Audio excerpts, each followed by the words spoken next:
Ladies and gentlemen, the Vice President of the United States and Mr. Douglas Emhoff.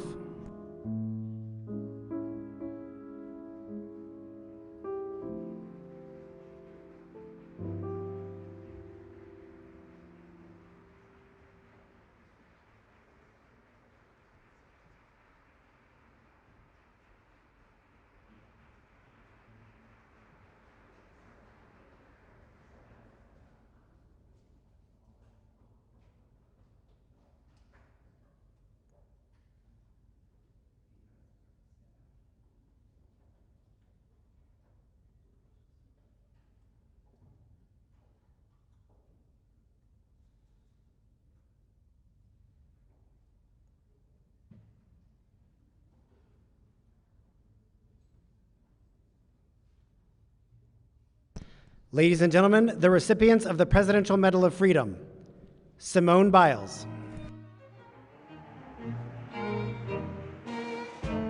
Sister Simone Campbell.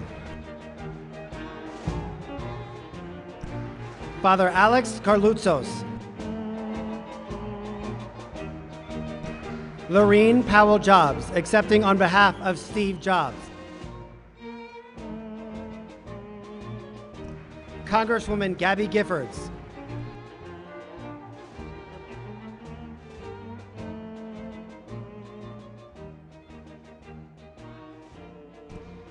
Kazir Khan.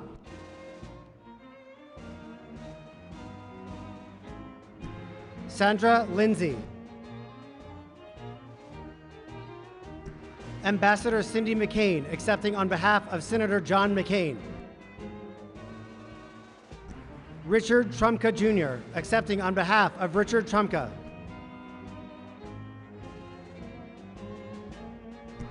Megan Rapinoe.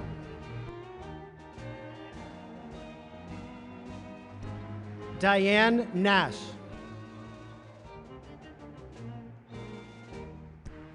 Dr. Julieta Garcia. Brigadier General Wilma Vaught.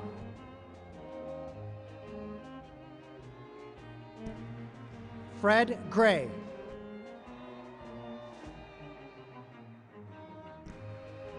Ambassador Raul Izaguirre.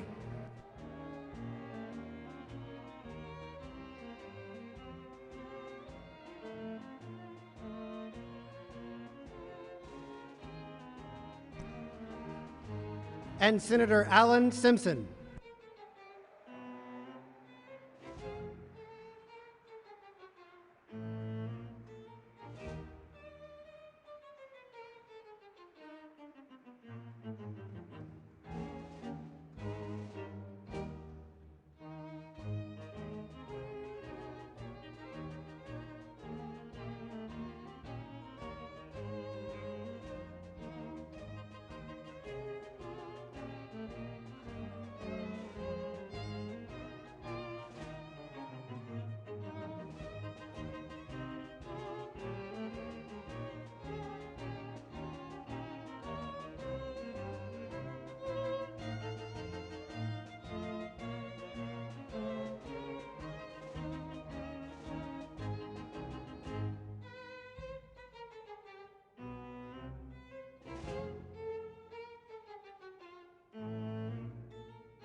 Ladies and gentlemen, the President of the United States.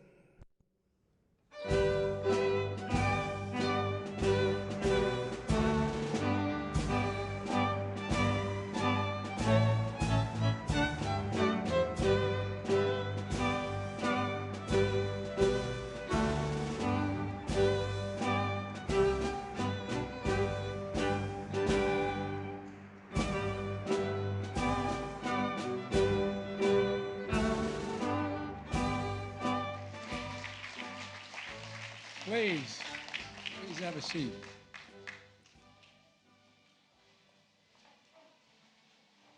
Good afternoon and welcome to the White House. I know this is it's kind of an old place for some of the guys that are coming here. But thank you all very much, and to all the cabinet members, elected officials that are here, and former elected officials like Joe Lieberman, and our good friend is here. So many critical people and important people. I want to thank the Vice President Harris and the Second Gentleman for allowing us to join them. No, it's for joining us, but it is always a pleasure when we get to hang out together. On Monday, we celebrated the independence of our nation. A nation always a work in progress, in creation of possibilities, the fulfillment of promises. That's the American story. It's not a simple one. It's never been a simple one, but the 4th of July week reminds us what brought us together long ago and still binds us at our best. We strive for what we strive for. We, the people, doing what we can to ensure the idea of America, a cause of freedom, shines like the sun to light up the future of the world. That's the soul of our nation. That's who we are as Americans. And that's what we see, an extraordinary group of Americans up here on this stage that I have the honor to recognize today with the Presidential Medal of Freedom, our nation's highest civilian award.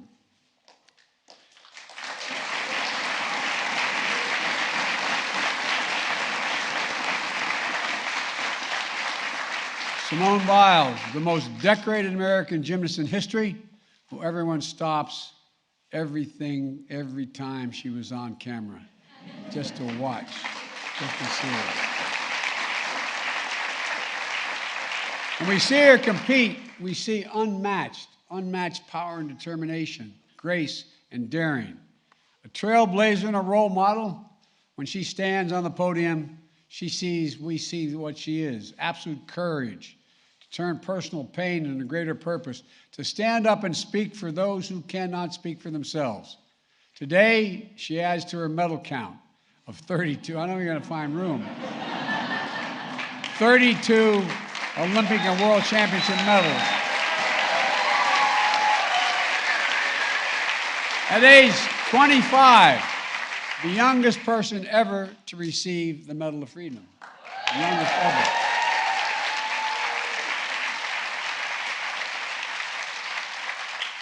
There's so much more to give.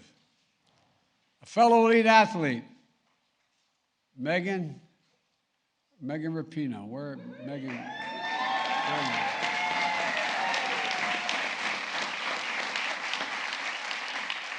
Megan is one of the most accomplished soccer players and the first soccer player to receive the Medal of Freedom. Beyond the World Cup titles and Olympic medals, Megan is a champion for essential American truth that everyone is entitled to be treated with dignity and respect. Everyone.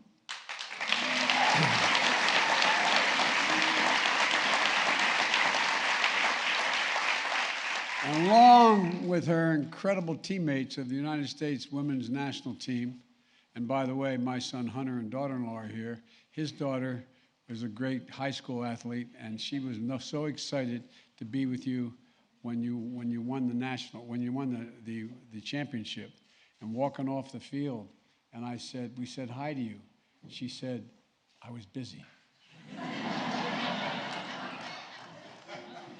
So when she wins again, I hope I see her, she'll say, I think I know that guy. Maybe? It depends. I think yes. Megan did something really consequential. She helped lead the change for perhaps the most important victory for anyone on her soccer team or any soccer team. Equal pay for women. Equal pay for women.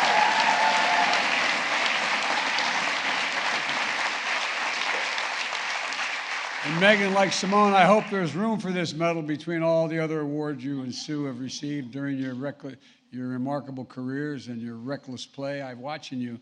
My Lord, you have such, you are a good kid. Simone and Megan would be the first to acknowledge they stand on the shoulders of those who came before them, like Air Force Colonel Brigadier General retired Wilma Vaughn. Wilma. Wilma is one of the most decorated women ever to serve in the United States military. She enlisted in the 1950s because she wanted to be a leader. She did that and more, becoming the first woman in almost every leadership role she held in nearly 30 years in uniform, shattering conventions, shaping a new tradition of our military. And she couldn't stop after retirement. She led to the creation of the Women's Military Service for America Memorial at the Gateway of Arlington National Cemetery, the first museum of its kind, so that we may know and be inspired by not just her story, but by the stories of millions of women who serve this nation in uniform.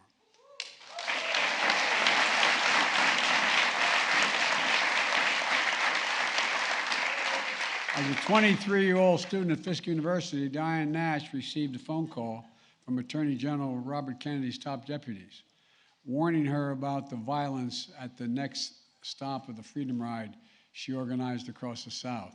She replied, and I quote, "We all signed our last will and testaments before they left. We know someone will be killed, but we cannot let violence overcome nonviolence." Think of that. With unmistakable courage and unshakable courage and leadership, Diane Nash shaped some of the most important civil rights efforts in American history. A key architect of the sit-in movement in Nashville. After 4 little girls were murdered at the 16th Street Baptist Church in Birmingham, she called for a nonviolent movement across Alabama that planted the seeds that became the Selma Campaign 2 years later. Her activism echoes the call of freedom around the world today. And yet, she is the first to say the medal is shared with hundreds of thousands of patriotic Americans who sacrificed so much for the cause of liberty and justice for all. And by the way, she asked me to make sure to add that because she didn't want to take all the credit herself.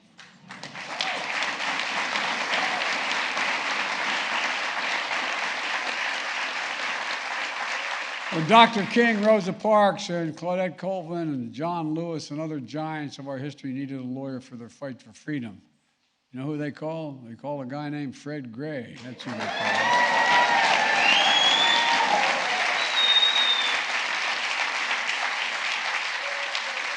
One of the most important civil rights lawyers in our history. Fred's legal brilliance and strategy desegregated schools and secured the right to vote. He went on to be elected as one of the first African Americans to Alabama state legislature since Reconstruction. An ordained minister, he imbued a righteous calling that touched the soul of our nation. And at 91 years young, he's still practicing law. He's still...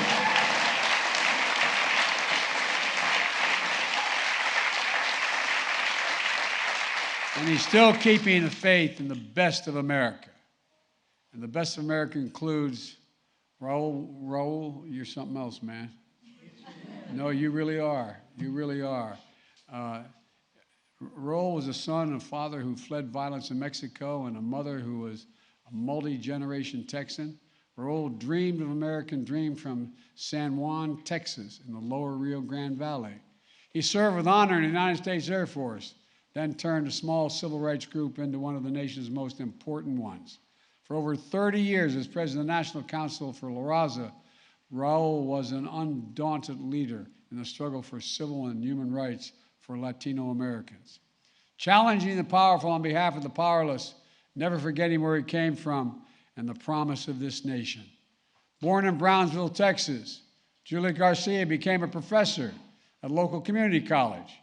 I know I'm biased since Jill is a community college professor, but community college professors are the best. That's and I've learned teaching isn't what she or Jill does, it's who they are. It's who Juliet is. Over the course of her nearly 30-year career, she helped transform her community college into the University of Texas at Brownville, where she became its president and the first Hispanic woman to serve as the college president in American history.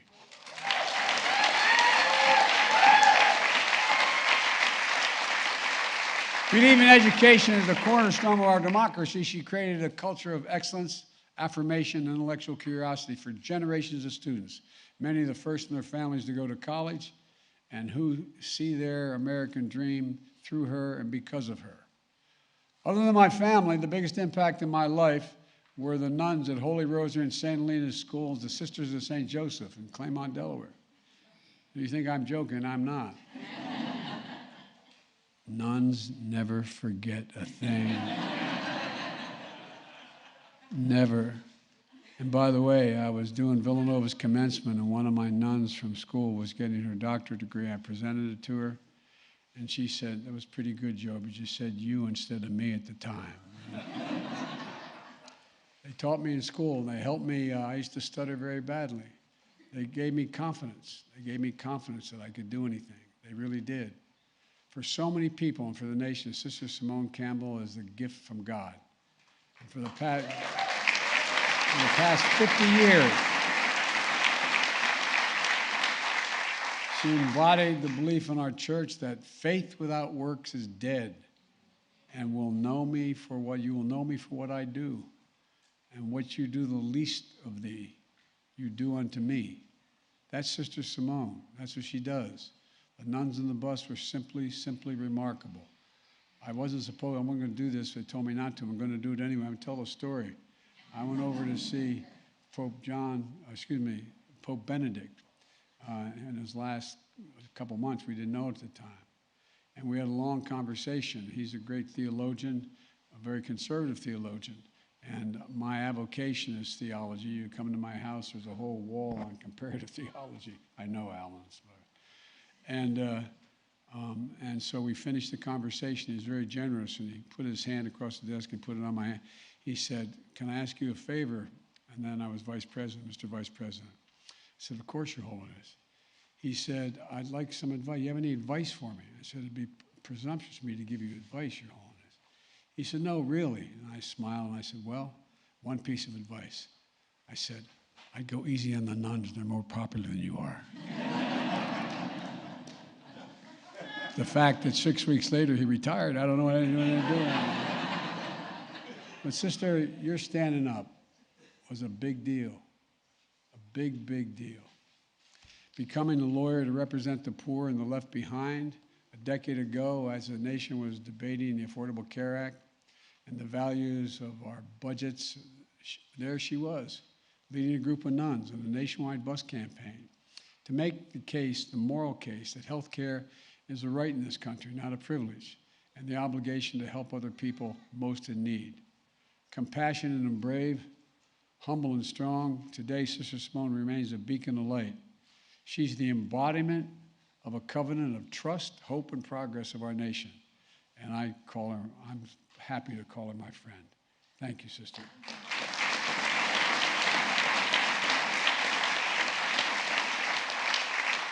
Another dear friend of mine, and the reason why back in Delaware in the Greek community I'm known as Joe Bidenopoulos. You think I'm joking. Father knows I'm not. Father asked me whether I'm still blessing we Roman Catholics bless ourselves down here into the left shoulder. Greek Catholics go down and do the right shoulder. I find myself being more Greek sometimes than others to get me in trouble.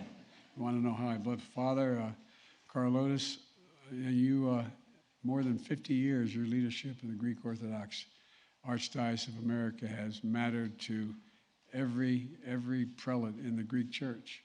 You've been an incredible leader, Father. A man of deep moral clarity and calling. He's advised generations of presidents and parishioners with unmatched humility and grace. I've traveled the country and the world with him, including Father Alex's homeland in Greece, to strengthen the bonds between two nations founded on the belief that democracy is the way. And on more than one occasion, Father Alex and I have had the honor to visit His All Holiness Ecumenical Patriarch Bartholomew, which is a great honor. This is the 100th anniversary of the Greek Orthodox Church in America. We honor one of the most dedicated leaders, my dear friend, Father Alex.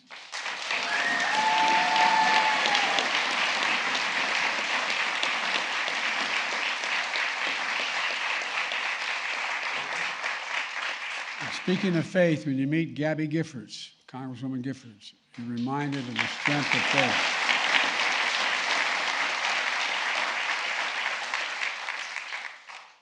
And the power of public service. Elected by the people of her hometown in Tucson, Arizona, because they trusted her. They trusted her. They still trust her. They believed in her.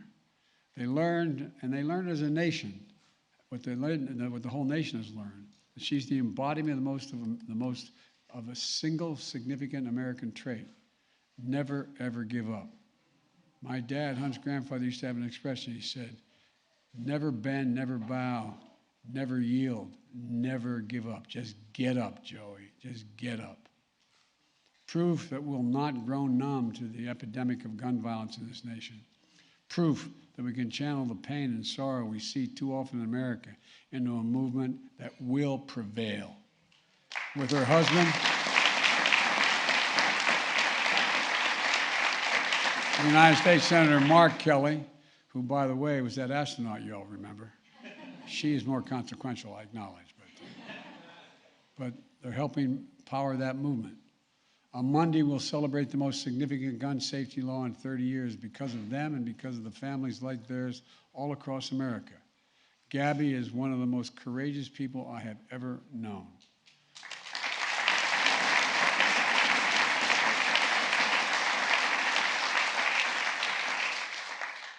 One of the most decent, stand-up, genuine guys I've ever served with, and I serve with a lot of senators, is this guy, Alan Simpson. Alan's the real deal. Former United States Senator from his beloved Wyoming, a Republican. We served together in the United States Senate for nearly 2 decades. And one of the great things about Alan is he never takes himself too seriously, nor takes me seriously. All kidding aside, this is the real deal. This is one of the finest men I've ever worked with. At his core, he's always believed in the common good and what's best for the nation. We didn't agree on everything, although we agreed on a whole heck of a lot. He allowed his, he never allowed his party or his state or anything to get in the way what he thought was right. He allowed his conscience to be his guide, and he believed in forging real relationships, even with people on the other side of the aisle, proving we can do anything when we work together as the United States of America. It matters, it matters, it matters. We need more of your spirit back in the United States Senate on both sides of the aisle.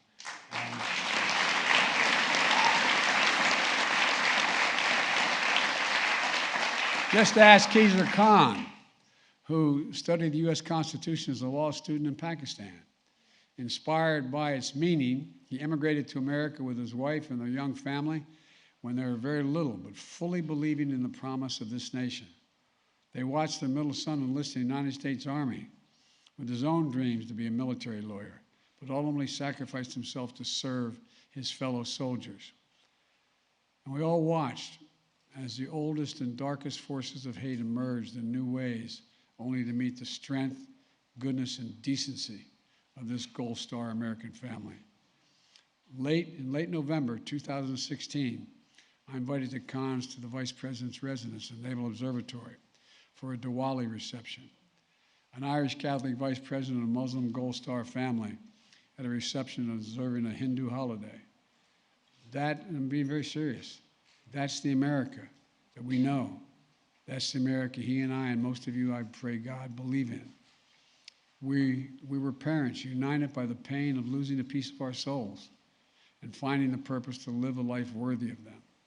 After today's a father's Medal of Freedom will rest next to the son's Bronze Star and Purple Heart. And Keizar Khan, you will continue to carry a copy of the Constitution. I didn't ask you, but I imagine it's still in your pocket as a reminder of the charge that has to be kept.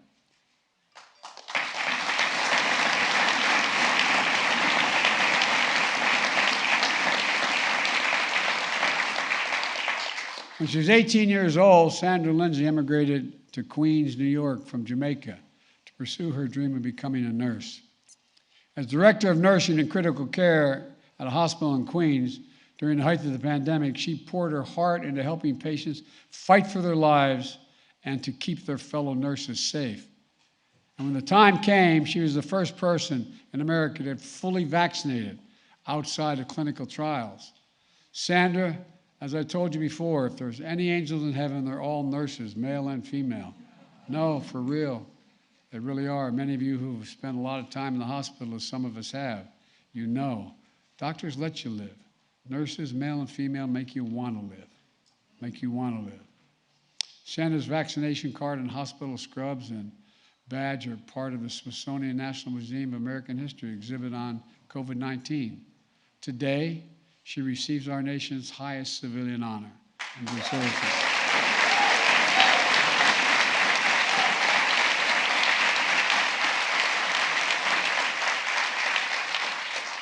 And a man who couldn't be here today but wanted to be, Denzel Washington, one of our greatest actors in American history. Academy Awards, Golden Globes, Tony Awards, wide acclaim and admiration from audiences and peers around the world. He couldn't be with us today, but I'll be giving him this award at a later date when he's able to get here. I'll now turn to the three medalists who are being awarded the medals posthumously. To the families, I know receiving this award on behalf of their loved one is bittersweet. It brings its honor, but it brings back everything, and it's hard. It brings you, reminds you of the day that you lost them. But I know anything and I appreciate your willingness to be here on this day. We've already seen more technological change in the last 10 years than almost ever before in history. We're going to see a lot more change in the next 10 years. And much, much more of that is because of Steve Jobs. Not just because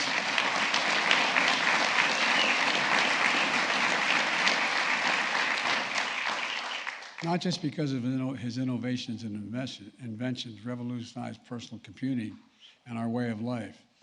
It's for his embodiment of a core American character that he believed was within each of us. Character that get tested in setback and failure, character that's true in perseverance and daring, character defined by what we leave on this earth when our time comes. And what Steve left us is something special. Technology with the capacity to improve our lives in ways that haven't even yet been thought of.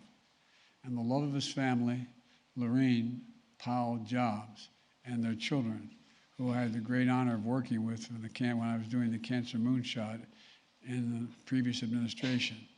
They carry on this incredible legacy of doing big things, perhaps biggest of all, helping us end cancer as we know it, because it matters. It matters. It matters to people who need help is why they do it, and it mattered to Steve Jobs. Richard Trumka, he said about unions, quote, "We do America's work. No one did more work for American workers than he did." For Rich,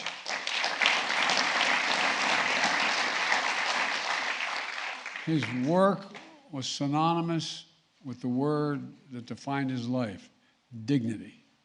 Dignity. Dignity that comes with a good paying job that builds a good and decent middle class life. And his work was fierce, always trying to do the right thing for working people, fighting for and protecting their wages, their safety, their pensions they earned and deserved, fighting for the worker power and for America itself and our economic might and dynamism. In more than 30 years of friendship, he's always honest, fair, and tough and trustworthy, the guy you want in your corner. In fact, I was in Cleveland yesterday, announcing one of the most significant actions to protect pensions for millions of workers and retirees in 50 years. Barbara, Rich Jr., and the family, we felt him there. We felt him there with us, and we talked about him. And we feel him here today. Rich Trumka was the American worker. Was the American worker.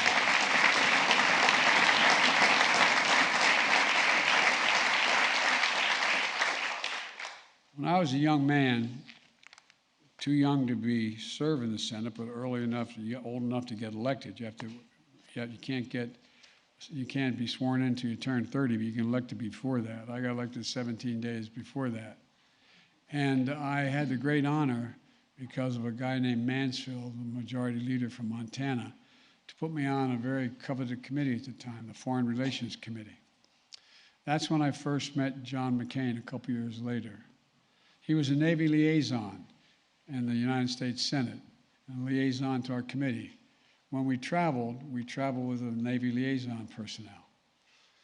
John and I traveled the world together, literally traveled the world together. We became friends. We agreed on a lot more than we disagreed on. And although he was my Navy liaison, I turned to him for advice lots of times when we were talking about foreign policy issues abroad. But the two things we never talked about. We never talked about his imprisonment in the Hanoi Hilton, nor the death of my wife and my daughter. The pains were significantly different, but somehow we seemed to sort of understand one another. It was a long time ago. We both wanted to make things better for the country that we both loved, and that never wavered. In fact, I admit to my Democratic friends, I'm the guy that encouraged John to go home and run for office, for real, because I knew what incredible courage, intellect, and conscience he had. We used to argue like hell on the Senate floor, but then we'd go down and have lunch together afterwards, as you remember. We ran against each other, which I didn't like, on tickets to the highest office in the land.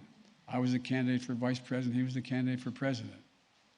I never stopped admiring John, never said a negative thing about him in my life, because I knew his honor, his courage, and his commitment. That was John McCain. And the code he inherited from his family that served before him and is passed on to his brothers, sisters, children, grandchildren today. Cindy, Madam Ambassador, and the family, I'm honored you have to accept this medal on his behalf. As they say in the Senate, a point of personal privilege. I was John was staffing me on a trip to Asia in the late 70s. And we stopped in, there you are, we stopped in Hawaii. And Cindy, I think you were there on vacation. And you were talking to my wife, Jill, and John kept looking at her. and he talked about her. So Jill and I did something which was a little presumptuous. We made sure they introduced one another. He still owes me. I think it's the best thing we ever did for John. The very best.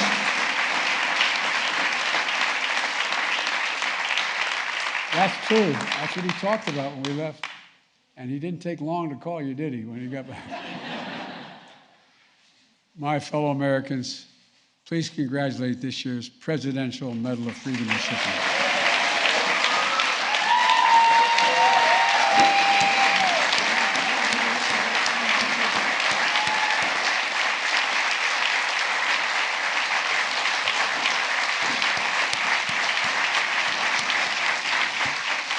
Now I'm going to ask the military aide to read the rest of the citations as we present the medals. Please be seated.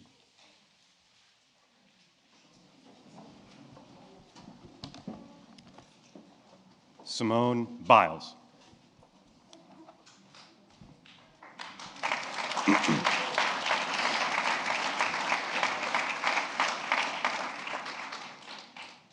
Overcoming great odds, Simone Biles is the most decorated American gymnast in history.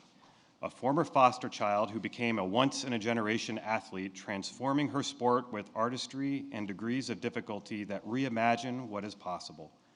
With absolute courage and honesty, she expands the legacy of our greatest champions who challenge the powerful and speak up for justice and the wellness of body and mind. Leaning on faith in God and family, Simone Biles is an inspiring symbol of strength, grace, and pride in those three letters, USA.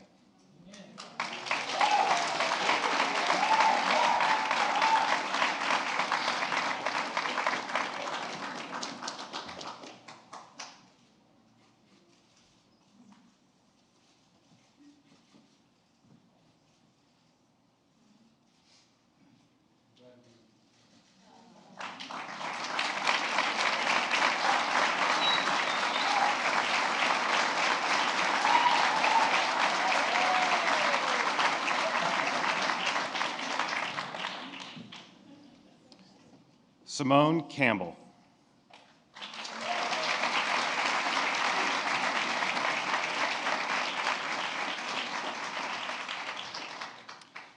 Inspired by nuns in Catholic school, Sister Simone Campbell has dedicated her life to the suffering and the searching. For nearly 50 years as a nun and an attorney, she has led organizations that provide free legal services to the poor and advocate for workers and immigrants. Her moral courage helped pass the Affordable Care Act and guide the Nuns on a Bus tour across America to protect the impoverished. With humility and fearlessness, Sister Simone embodies the blessing of faith in God and our obligations to one another as fellow Americans.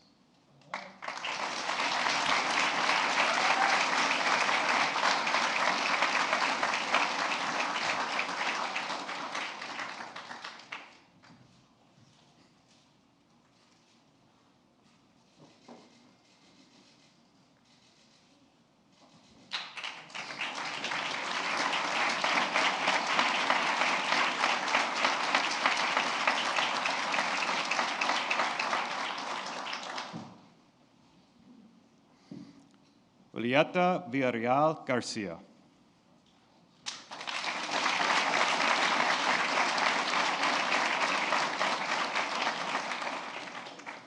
Born in a Texas border town, Dr. Julieta Garcia became the first in her family to graduate from college and the first Mexican-American woman to lead an American college or university. Over 2 decades, she transformed her hometown, University of Texas Brownsville, into a center of excellence for countless students who were inspired by her example. A trailblazer and a mentor, Dr. Garcia is considered one of our nation's top university administrators who understands the power of education as the great equalizer in America.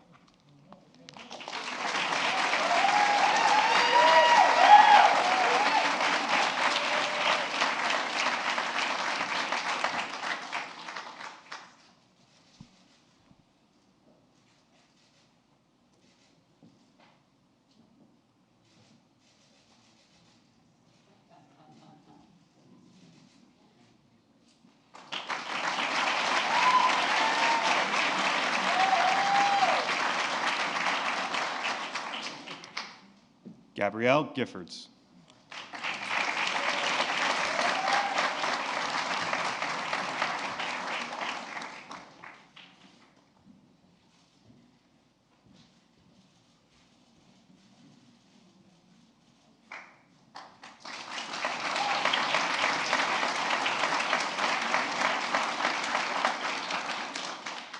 A daughter of Tucson, Arizona, former U.S. Representative Gabrielle Giffords epitomizes public service. Voters elected her 5 times to state and federal office. Even after that January day in 2011 that shocked our nation's conscience, she summoned the courage to keep serving. She learned to walk, speak, and write again. With the support of her husband, U.S. Senator Mark Kelly, she turned pain into purpose as one of the most powerful voices working to end gun violence in America. Because of her, lives will be saved and America will be safer.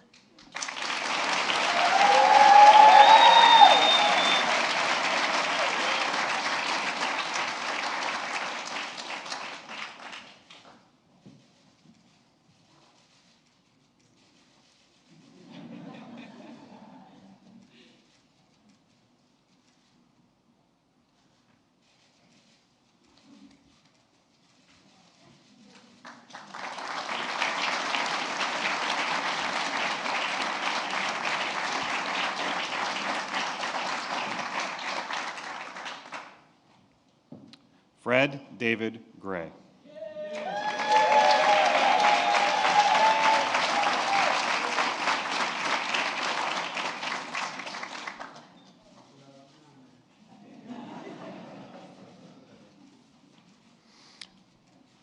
When Rosa Parks refused to move to the back of the bus, Fred Gray represented her in front of the courtroom, just as he did for Martin Luther King Jr. and countless marchers for justice.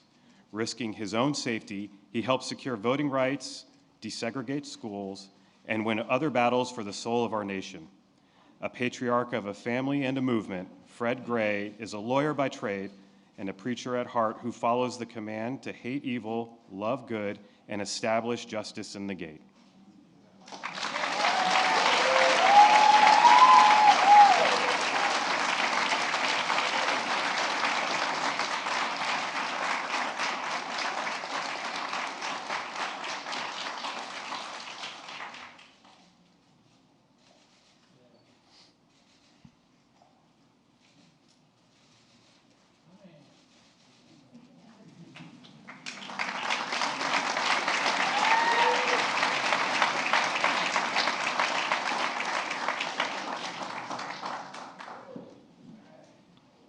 Lorene Powell Jobs, accepting on behalf of Steve Jobs.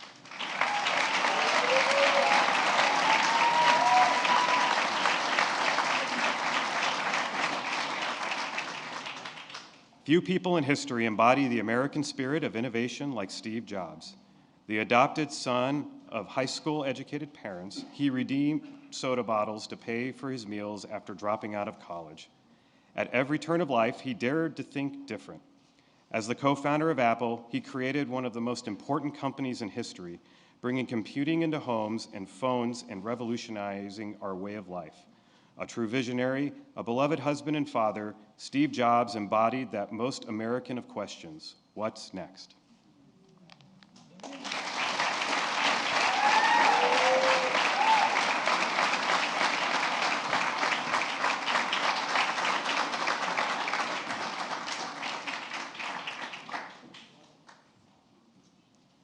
Alexander Carlustas.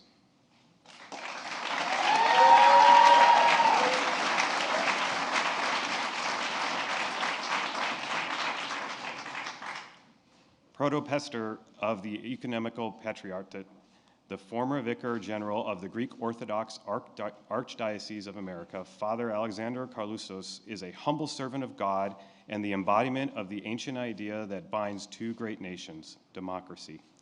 Through more than 50 years of service with moral clarity, love of family, and pride in the Greek-American community, the man known simply as Father Alex to presidents and parishioners alike inspires us to believe in the power of we, the people.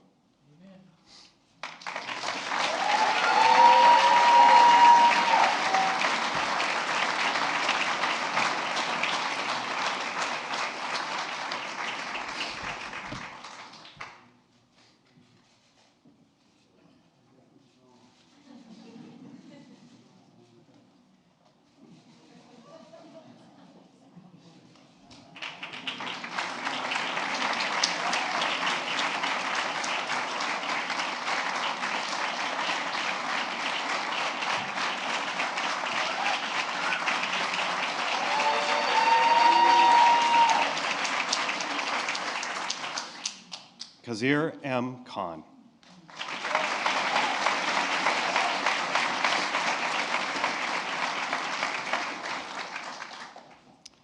A son of farmers in Pakistan, Kazir Khan studied law, inspired by the U.S. Constitution.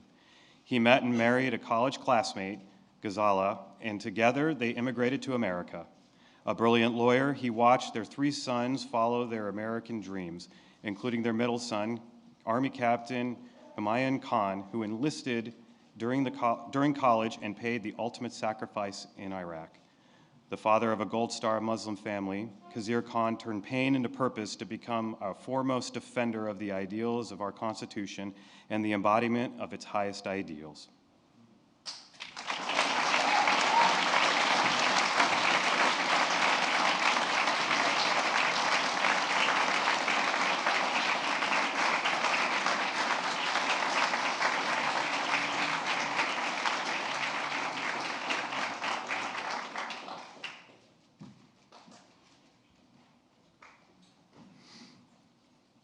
Sandra Liza Lindsay.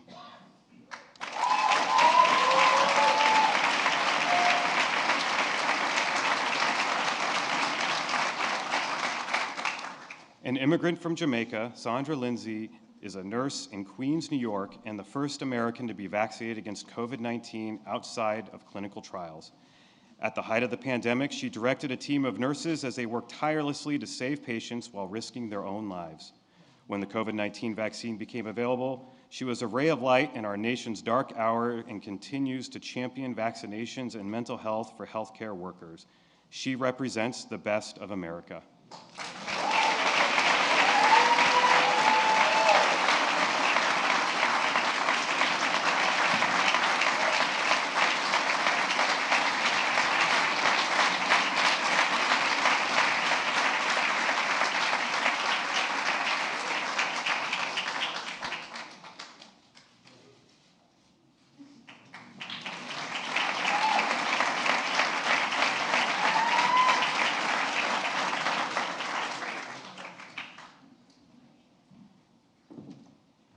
Cindy McCain, accepting on behalf of John S. McCain III.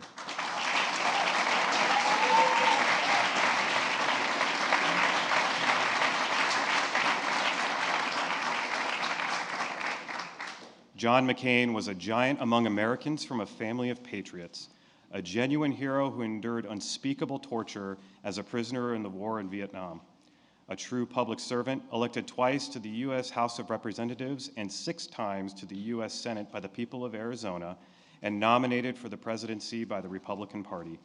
Respected around the world, he was an eternal optimist who believed in consensus, character, and putting country first. His legacy continues to challenge us to cherish integrity and serve with courage and conviction.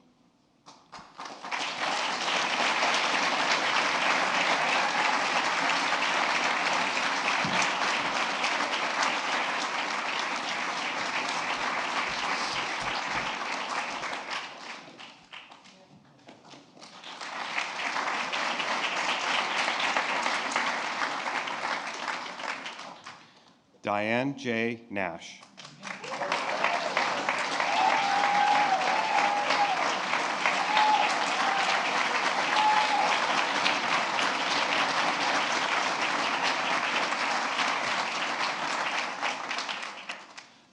A fearless leader of the Freedom Rides and Nashville sit-in movements, Diane Nash was a fierce light in darkness.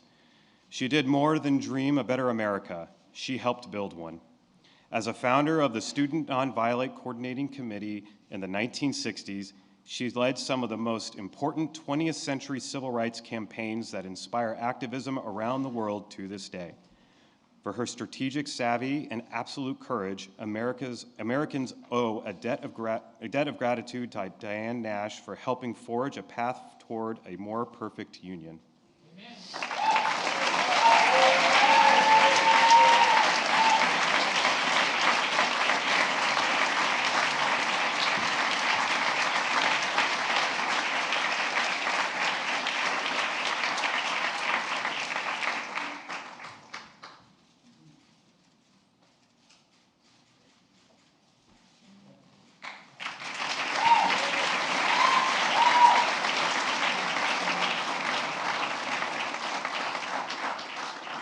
Megan Rapinoe.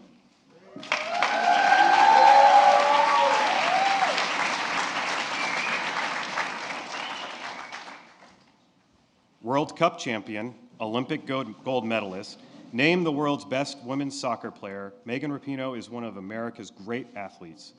Known for her creative play and leadership, she also leads with a fierce will off the field. A champion protecting the rights of fellow LGBTQI+ Americans. A leader on the U.S. women's soccer national team, perhaps the most dominant of any team in any sport in their successful fight for equal pay. Megan Rapinoe challenges and inspires millions of people who believe in themselves and the possibilities of our nation.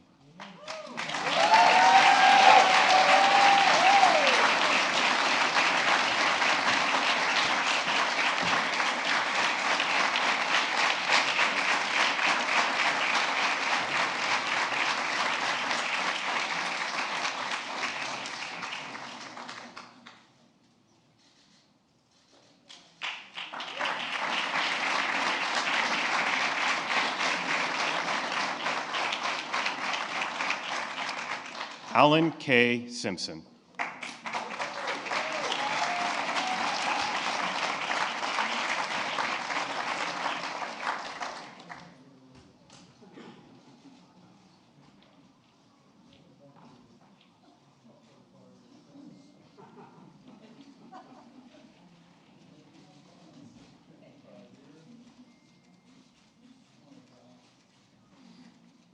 An Army veteran and public servant, Alan Simpson served with conviction and integrity for 18 years as a Republican U.S. Senator from his beloved state of Wyoming. Despite increasing polarization, he brought people together with wit and wisdom to make progress and find common ground. Never afraid to stand up for what he felt was right, he worked on pressing issues like campaign finance reform and marriage equality.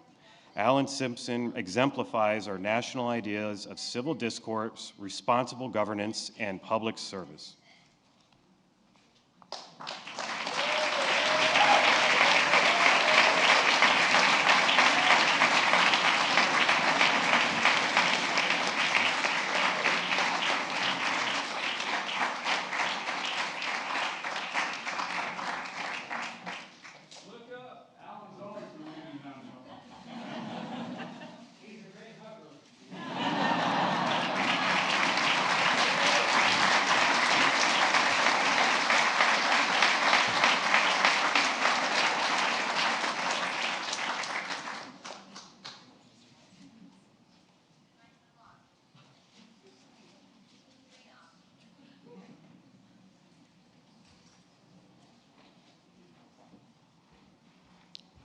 Richard Trumpka Jr., accepting on behalf of Richard L. Trumpka.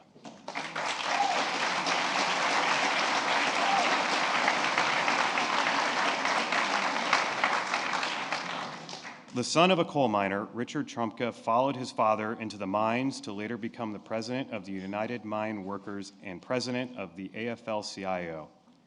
He never forgot where he came from and always fought for the dignity of working people. He built worker power by speaking truth to power, knowing that the middle class built America and unions built the middle class.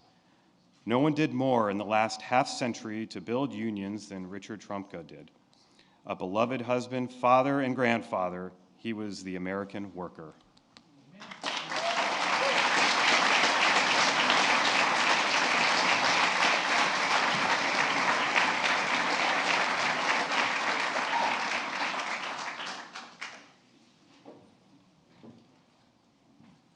Wilma L. Vaught.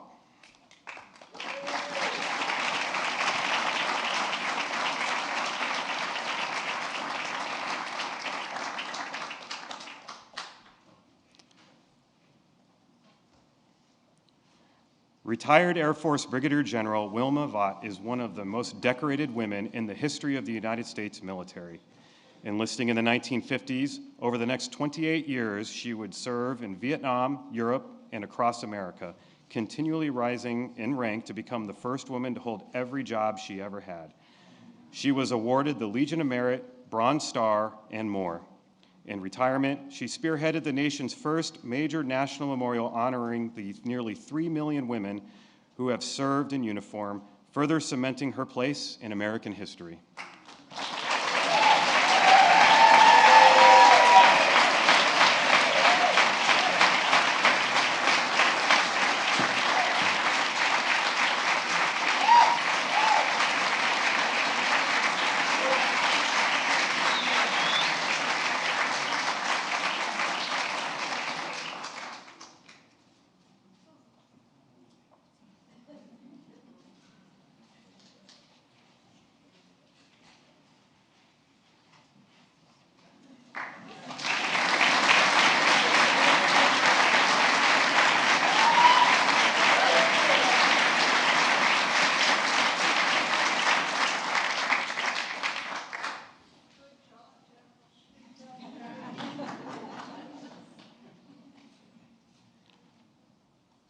Raul Izaguirre.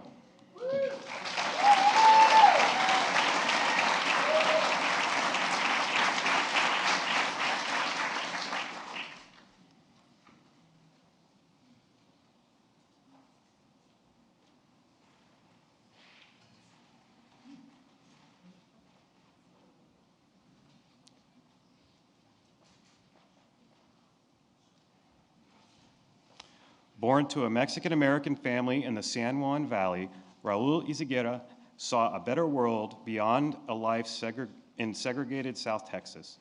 After serving in the Air Force, he became one of our nation's preeminent civil rights leaders as president of the National Council for La Raza. Over 30 years, he has forged immeasurable progress on voting rights, education, and more to deliver the promise of America to millions of Latino Americans. In service to our nation, he has helped ensure that America remains a land of possibilities.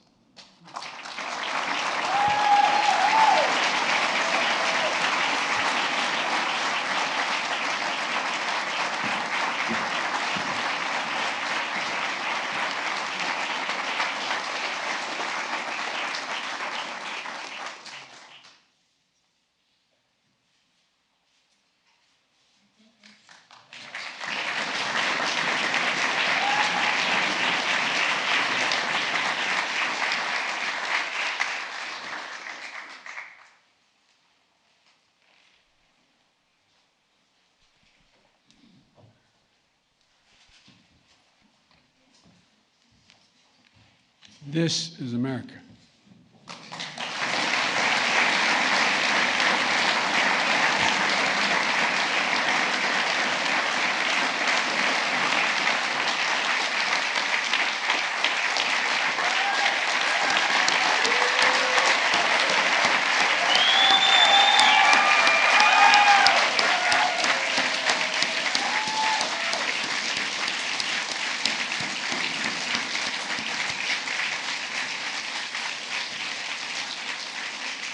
Folks, this concludes this event, but we have a reception.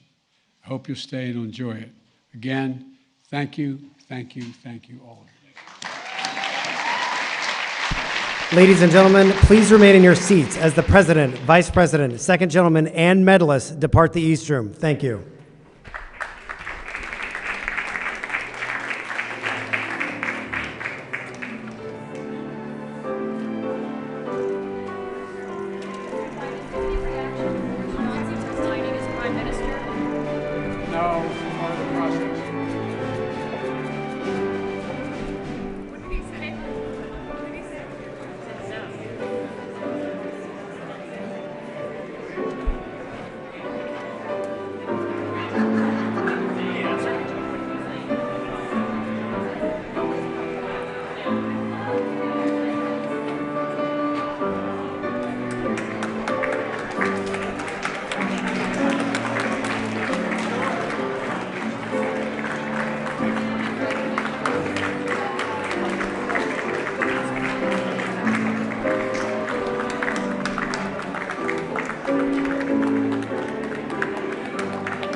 want to shoot Hunter Biden anymore?